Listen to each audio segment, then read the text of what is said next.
আসসালামু আলাইকুম। সবাই কেমন আছেন? তো ওই দিন হচ্ছে বৃষ্টি ছিল অনেক। তো বৃষ্টির ওয়েদারে সবার কী করতে মন চায়? আমার তো খিচুড়ি খেতেই মন চায়।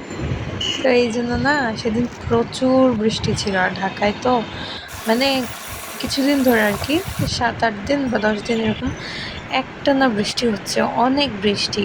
তো এর মধ্যে তো আজকে হুট করে ভাবলাম কি আমি তো এখানে বাইরে থাকি, একা থাকি। তো ভাবলাম যে একটু খিচুড়ি রান্না করাই যায়। তো যেভাবে ওই কাজ, তো আমি খিচুড়ি রান্না করতে চলে এসেছি। তো দেখতেই তো পাচ্ছেন আমি সব কিছু করে ফেলেছি। তো এখন হচ্ছে আমি এটা বসাই দিছি আর এদিকে এগুলো পরিষ্কার করে নিলাম। যাই হোক, তো কিছু বলা যাবে না। তো এই যে দেখছেন বাইরে কত বৃষ্টি, অনেক বৃষ্টি তাই না?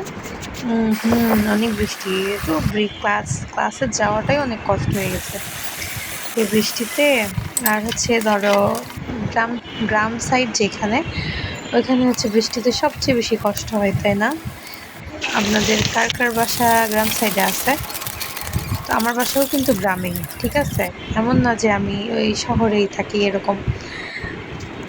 তো এই জন্য আবার গ্রামে থাকার মজাও আছে যে বৃষ্টির দিনে প্রকৃতিটা অনেক সুন্দর হয়ে যায়। তো এভাবে আমি কথা বলতে বলতে আমার দিনটা শেষ করে দিচ্ছি। টাটা।